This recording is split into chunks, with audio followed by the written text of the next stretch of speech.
You're watching another edition of Face to Face here on TV1, and tonight we're joined by parliamentarian Patali Champika Ranawaka, who is also the leader of the United Republic Front, to discuss about the current state of politics. A very good evening, Mr. Ranawaka, and welcome on the show. Yeah, thank you very much for having me. Of course.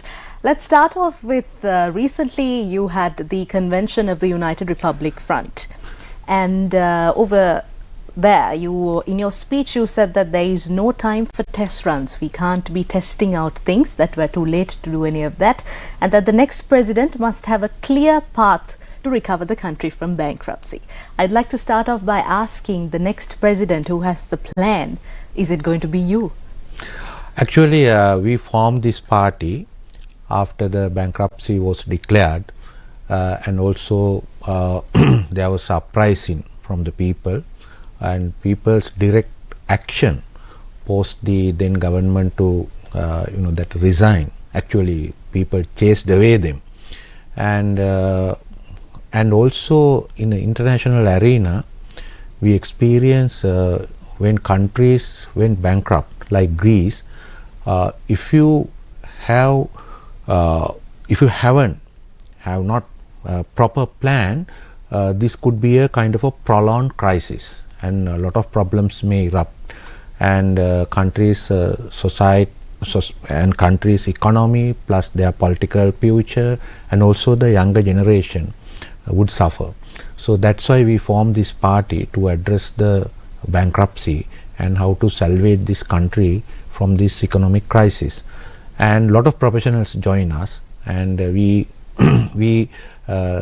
recently in February we launched a work program to address the current issues, including the debt problem, and also how to increase the family income, and how to address the that increasing of families' expenditure, how to reduce the fuel prices, electricity prices, and also the food prices, and at the meantime how to increase the government revenue without imposing more and more taxes on them. And at the meantime we have to restructure the government sector. We already have 1,200 government institutions and 1.3 million government servants, and how to address this problem, and how to cut this government expenditure, and how we can that increase the efficiency of the government. And all these workable implementable program we launched, and after that we held various discussions with the other parties, especially those who represent in the parliament, and also the social activists. And in the near future we hope to form a kind of alliance, and this alliance will decide on the upcoming presidential election who will be the candidate. And if there is a kind of a general election, then they should decide. We are having a kind of a collegial leadership, so that collegial leadership council must select the candidates for the general election as well. Indeed. I'd also like to ask you now, President Ranil Wickremesinghe and the current government took over when the country was going through turbulent times. It was not easy at all, but they claim that they have restored the country up to a certain extent, that we cannot see the queues anymore, and the people have a sufficient supply of fuel and gas and so on, and the essentials, and that the country is on a path to recovery. That is at least what the President and his team claims. But how do you assess the current government's way of doing things and their path to recovery? Have they done justice? Actually, their claim is partially true, because that there is no that fuel queues, but the fuel prices are 3 times more. There is no power outage. You have been a Minister of Power and Energy, you know the subject. Yes, but the electricity prices are being tripled, and people are suffering because of this, especially the poor people, those who consume less than 60 units, and also the industries. Because other countries like Vietnam, Bangladesh, they are having a very competitive electricity tariff. So we can't compete with these peer countries.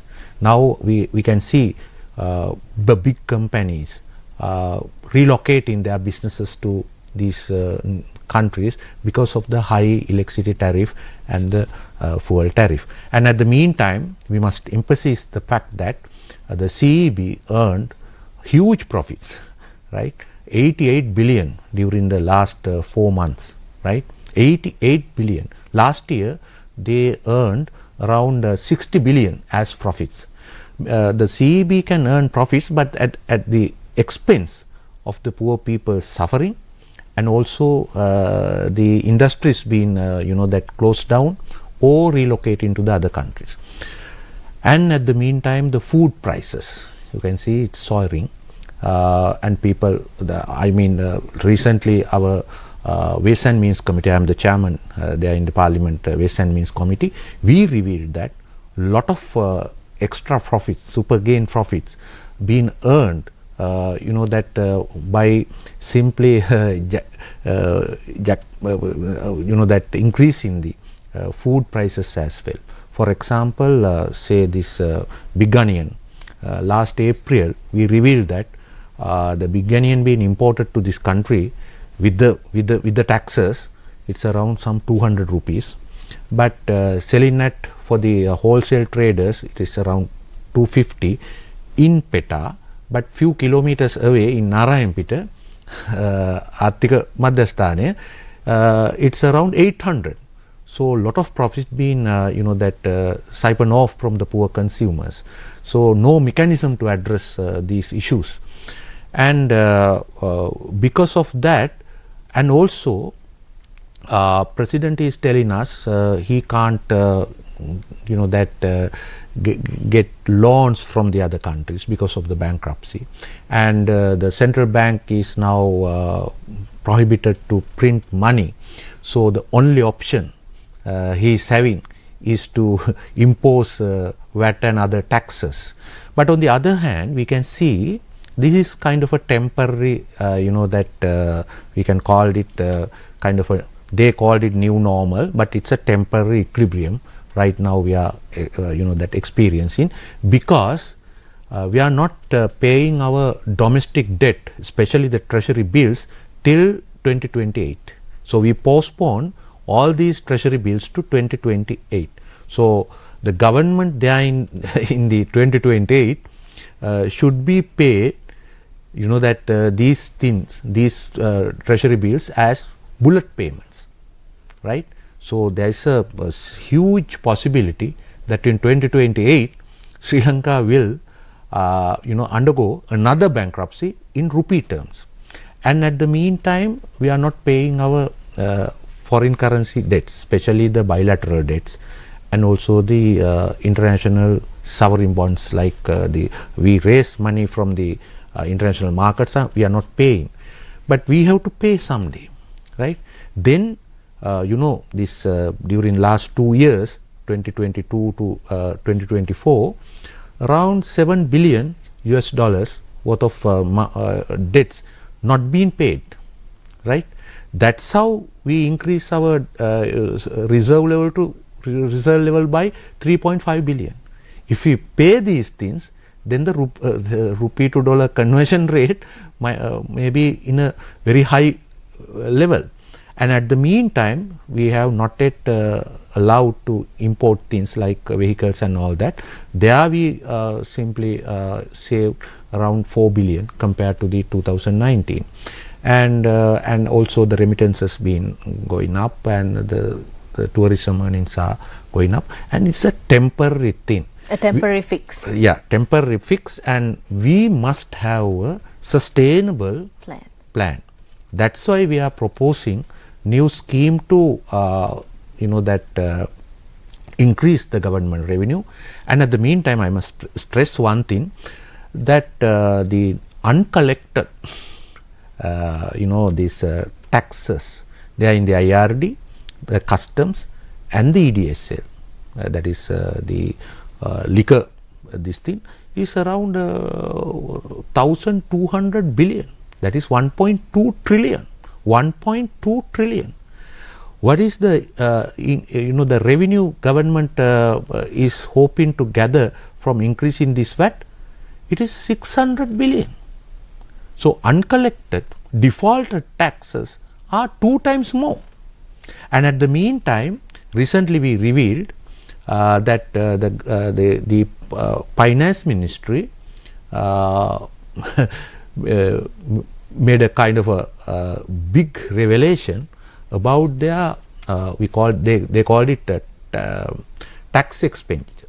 That means giving tax waivers to the people, individual income tax exemptions, and also the corporate tax exemptions, VAT exemptions, and also the custom duty exemptions.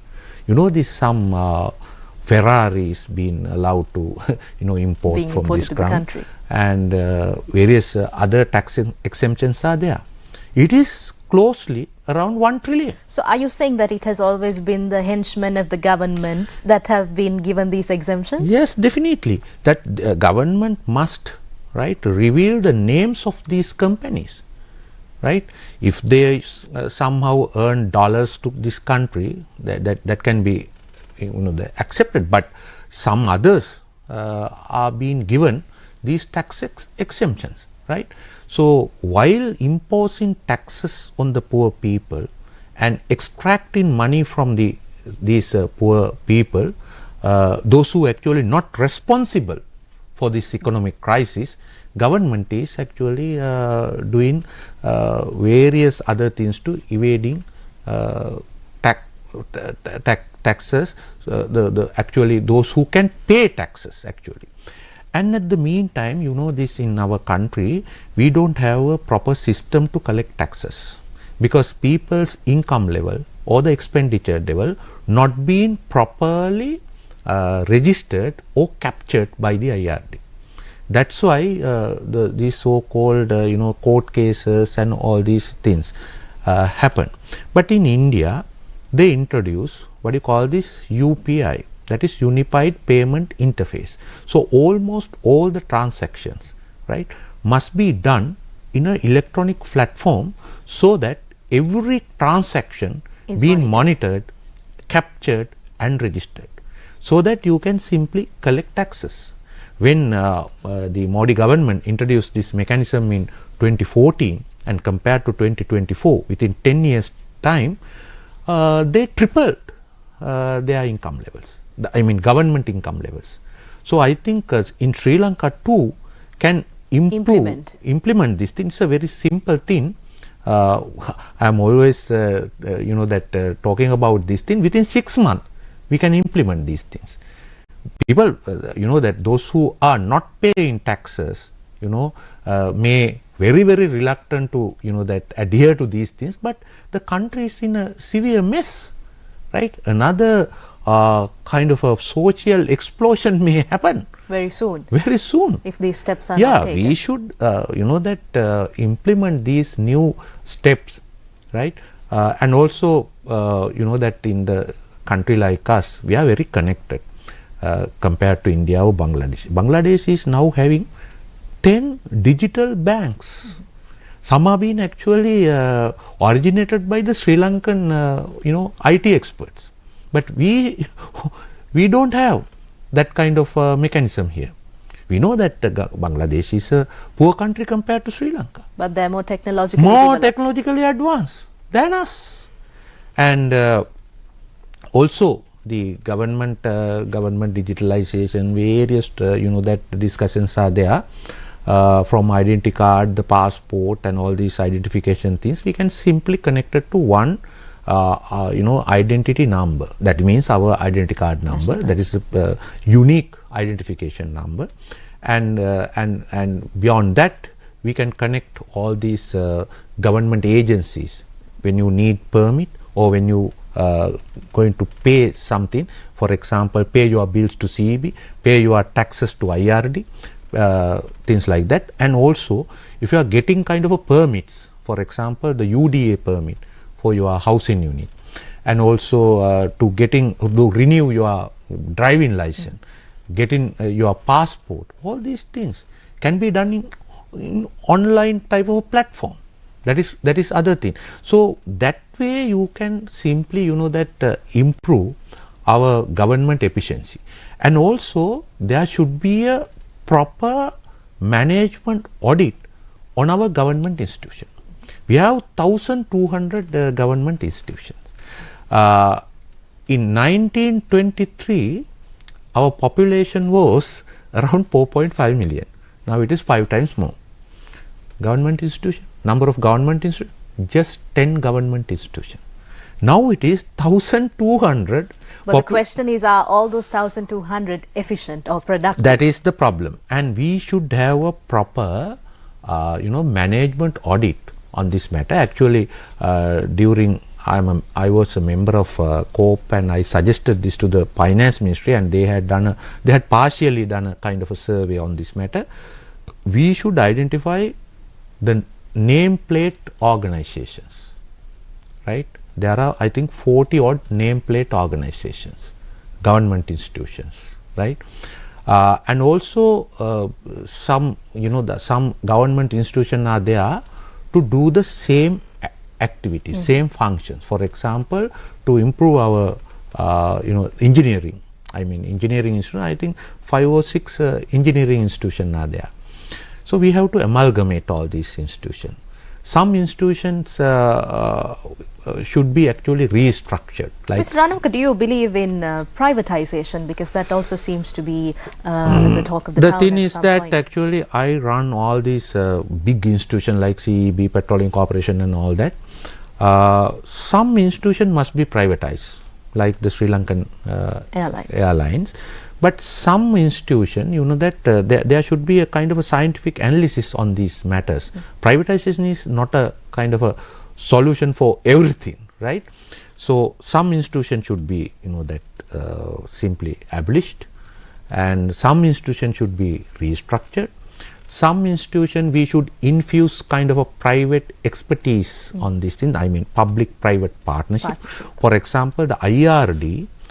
For example, this Petroleum Corporation was not in a position to introduce QR code when they introduced this thing alone.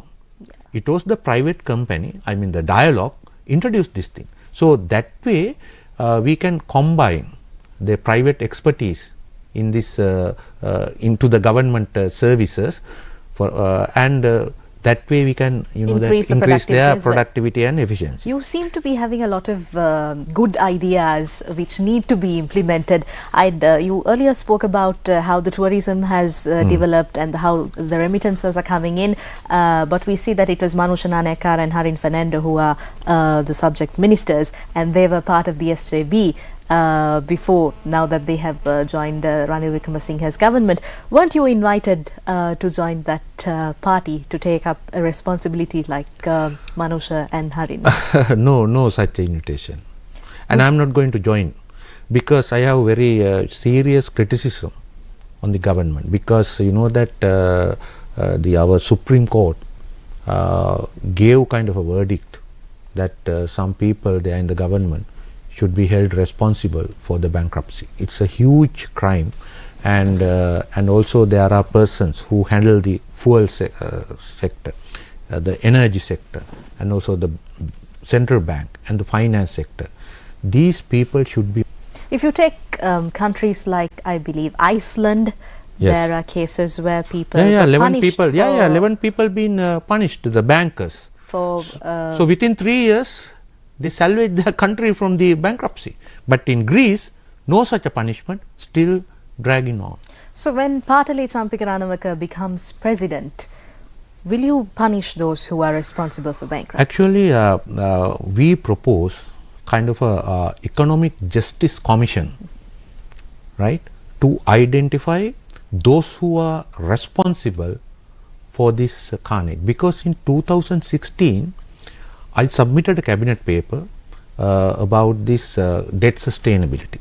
So we foresaw this type of things are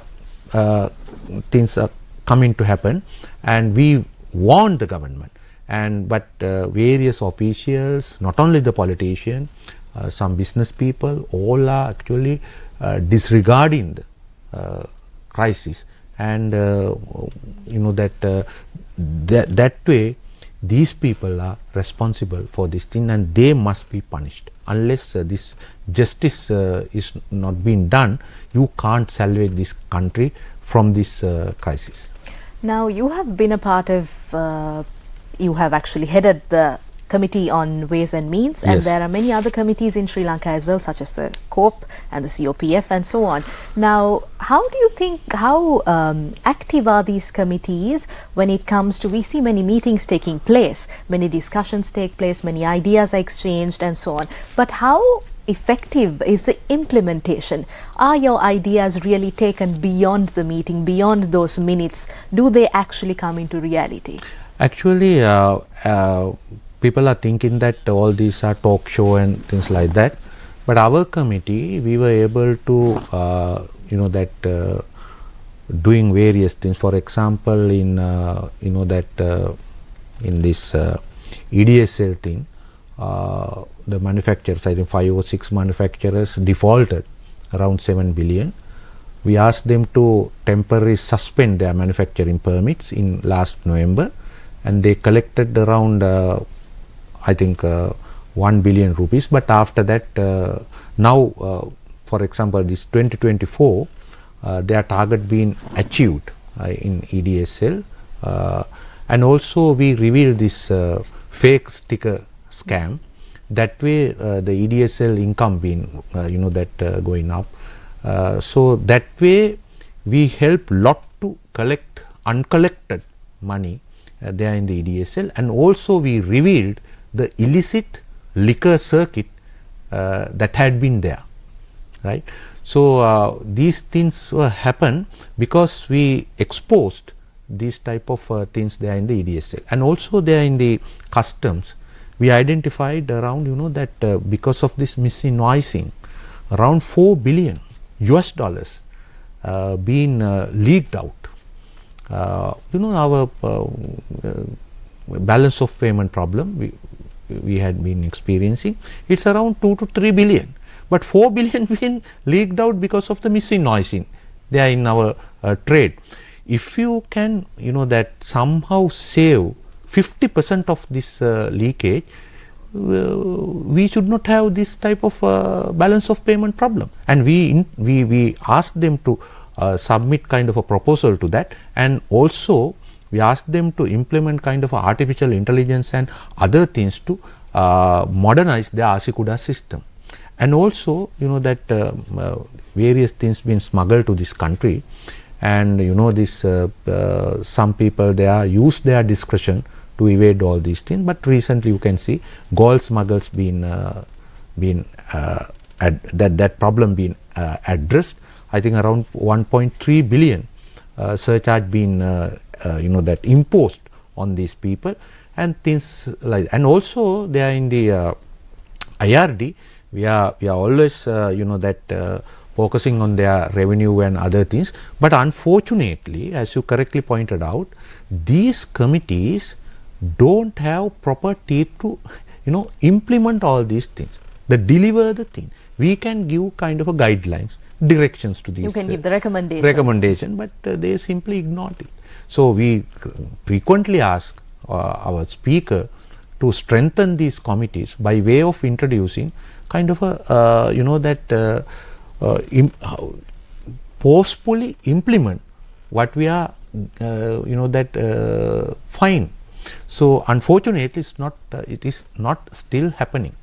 Indeed. Now let's talk, now since we're in an election year, let's talk a little bit about your party and what you hope to do in the future. Now at the recent meeting that was convinced at the URF convention, you mentioned that the existence of ample space for a genuine political movement to represent the silent majority. What do you mean by this silent majority, and do you really believe there is room for new political movements to come and fight with that old aged parties who have lasted for years? Actually in Sri Lanka we are having kind of a twin problem.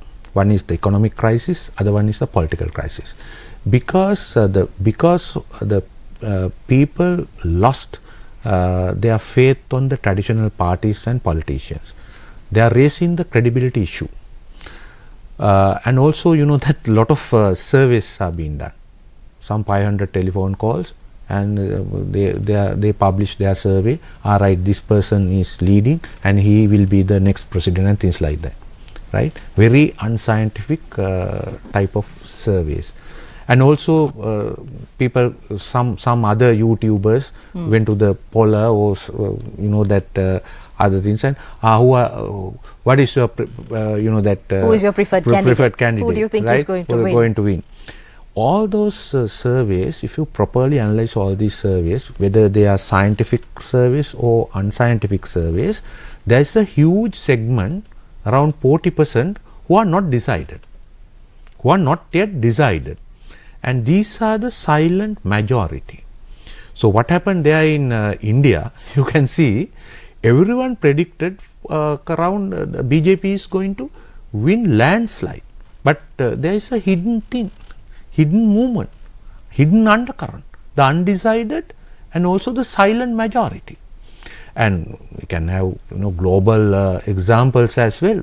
In 1968, huge protest wave there in France against the de Gaulle's government.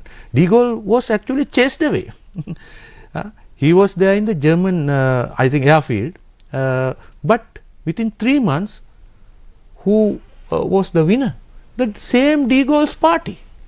Because the silent majority, that their aspirations, their things are not registered or captured because of this, the way our surveys are being done. Are you saying that the SLPP may have a chance, the Rajapaksas may have a chance to come back into power? No such a thing. They all know that.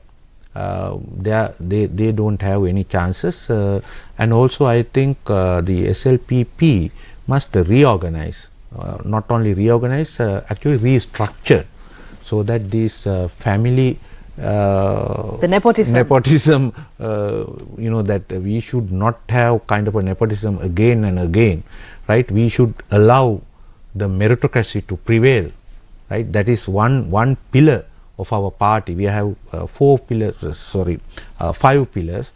We called it HOPEM, the honesty, the openness, the pragmatism, and also the empathy and the meritocracy.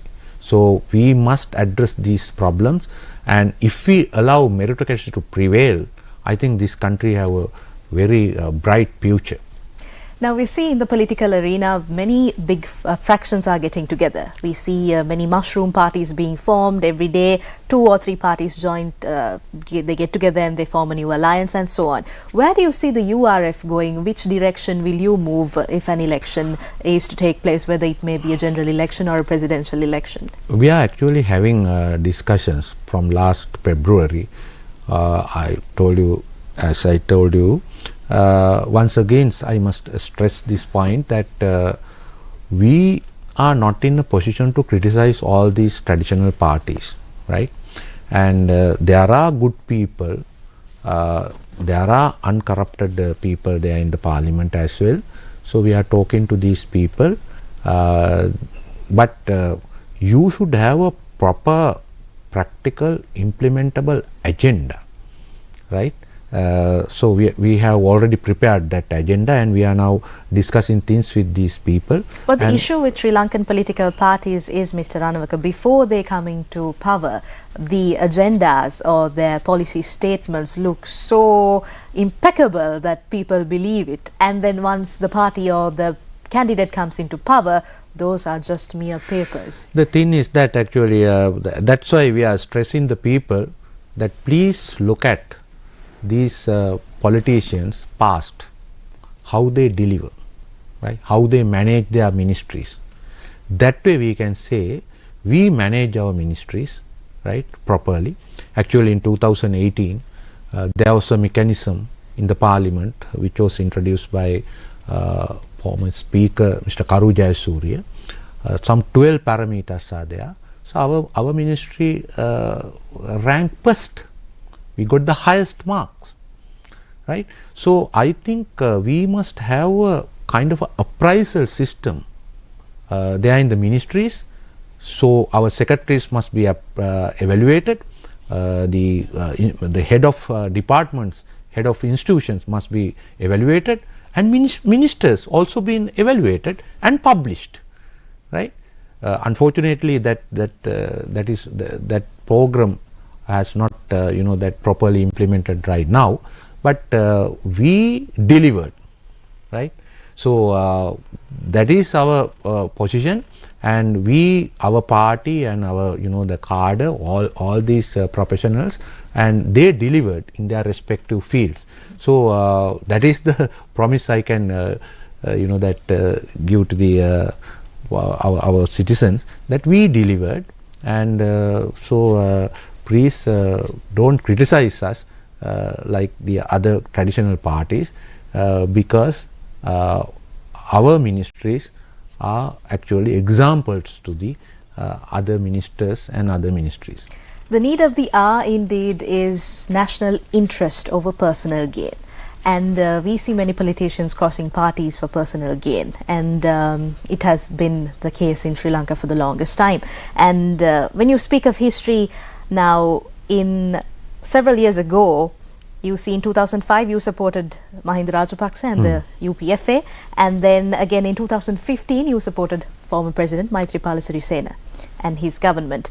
Now, do you have any plans of affiliating with some of the major parties like the Samagi Jana Balawegaya or the Jatika Jana Balawegaya, or in fact even the UNP? Or will you stand as URF alone and fight this battle? No, we are not in a position to fight this battle alone, right? We actually believe that those who are that delivered, and those who have kind of experience how to govern must unite to run this country. And we actually supported Mr. Mahinda Rajapaksa in 2005 to achieve a national goal, that is to eradicate the terrorism. We achieved that. And when we learned that the Mahinda Rajapaksa government is not going to develop this country, but it's a kind of a national plunder, and they robbed the country. Then you moved Then out. we departed, and to establish a kind of a democratic government. That's why we supported the Maithripala Sirisena as a common candidate. And we are open to SJB, even to the NPP and other parties, but not to the SLPP, and and those who are clearly responsible for this bankruptcy. So we are open, and we are discussing things with these parties, and also the member of SLPP as well, to form a broader alliance, pragmatic alliance, to salvage this country from this crisis. We see the URF has a lot of new faces as its party members. Yes. We have many professionals representing your party. Do you think they can fight the battle with those seasoned politicians who have been in the game for years and they know all the tricks? How will your new team, even though they may be clean, fight that game? That's a great challenge for us, because of the media, that some media is being used to promote particular parties, people, and all these things. But the new media, that is social media, is now very active. So we believed in these new things as well. And also the money played a very big role here in Sri Lankan context. That's why we are proposing kind of a new scheme to scrutinize the political parties as well, and how they spend, how the funds are coming, right? Like in India, there's a thing called electoral bonds, and everyone now knows which party been given kind of a funds by whom, right? So that way we think that there should be a kind of a mechanism to scrutinize the funding of political parties as well. But it's a challenge, but that some global examples are there. In France, this Emmanuel Macron, although he was a member of the Socialist Party, he formed a kind of a movement called En Marche, and the young people and also the newcomers were there, and he formed a kind of a third way, right, for the people of France. Now it's a different story right now, but in this country we need kind of a new path. We are having all these isms, the Marxism, the socialism, liberalism, and things like that, and we should focus on pragmatic way to solve our problem, right? So that's why, that's our main aim, and that's why the our party's professionals are people who delivered in their respective fields, whether it is engineering, management, medical, and various other, and also from universities, they delivered. So we are for sure that they could be very good politicians. Could they deliver the system change that the people ask? Definitely we should have. Actually our UPI is a kind of a system change.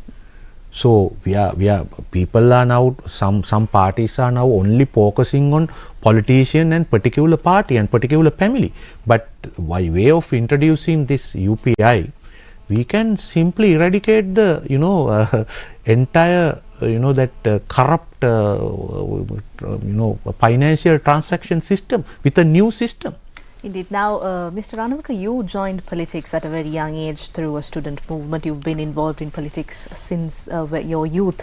Now, how do you plan to engage the youth into politics, whether it may be your party or whether when you become president? How will you get the youth involved? Actually, we have a youth wing, and we allow them to groom themselves as better politicians. And we have our own evaluation system in the party as well, and we simply allow them to that one day within next few years time to have a new leadership in our party as well. But our country's problem is that a lot of talented youths, especially the generation Z, is now moving away from this country. And also the generation Y, I am from generation X, right? The generation Y means the around the middle age, but with big middle managers and big experience.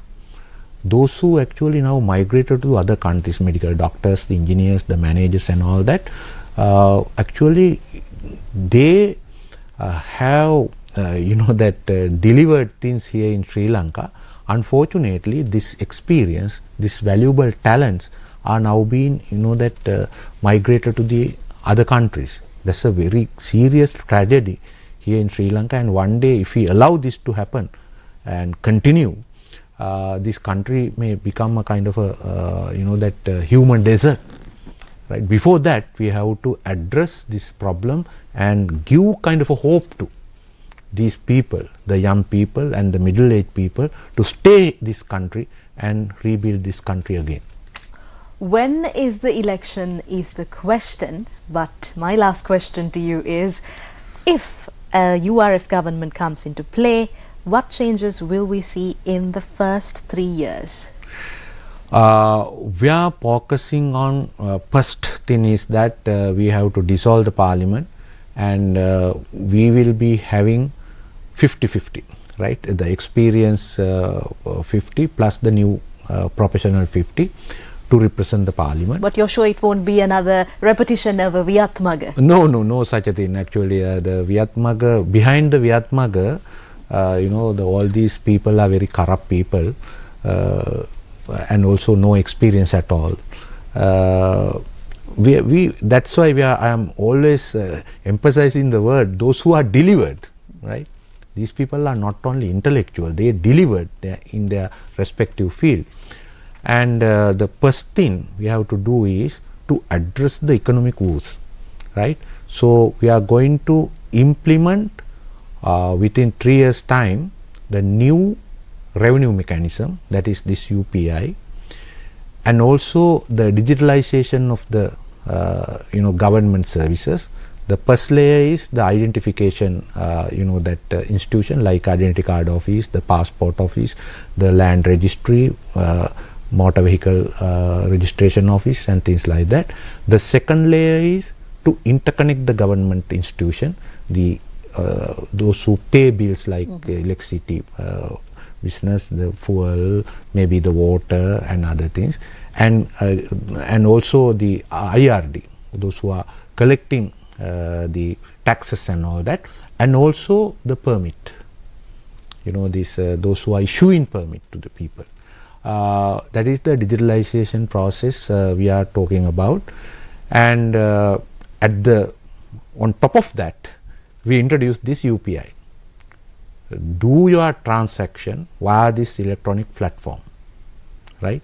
So these are our plans to address these issues, and at the meantime, we are planning to cut our government institution by 1/3.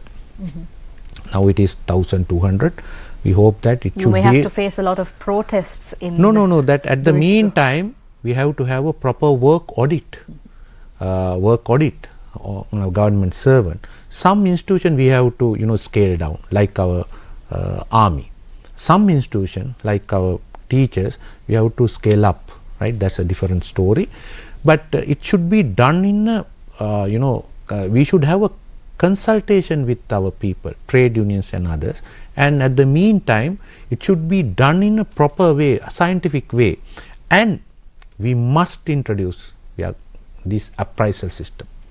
During my tenure as a minister, I always, from 2007 to 2019, I always, implemented this appraisal system, right?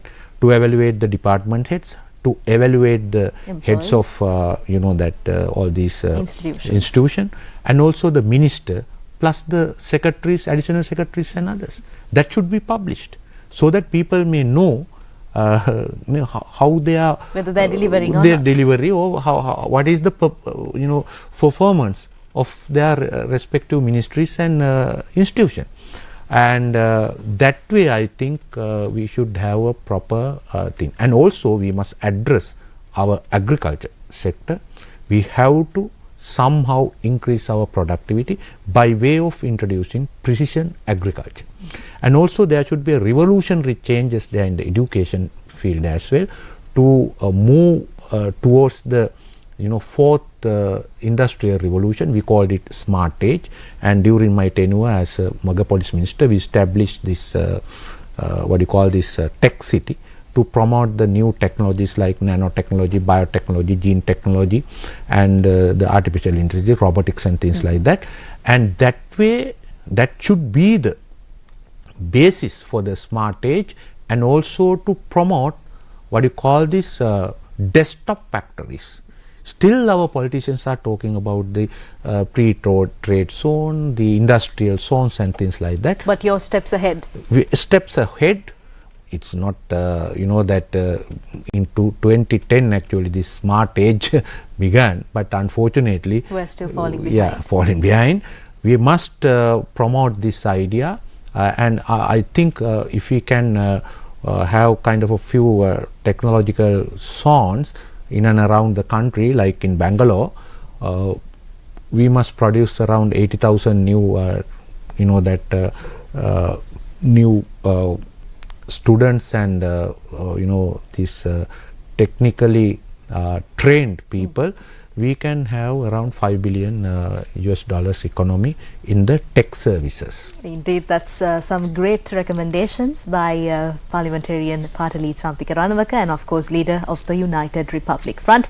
Unfortunately, that's all the time we have for you today. Thank you so very much for joining us. Thank you very much for inviting me. And we hope you will walk the talk and you will implement and deliver just like you told us today. Thank you very much for watching us. We'll see you again tomorrow with a brand new episode of Face to Face. Till then, take care and good night.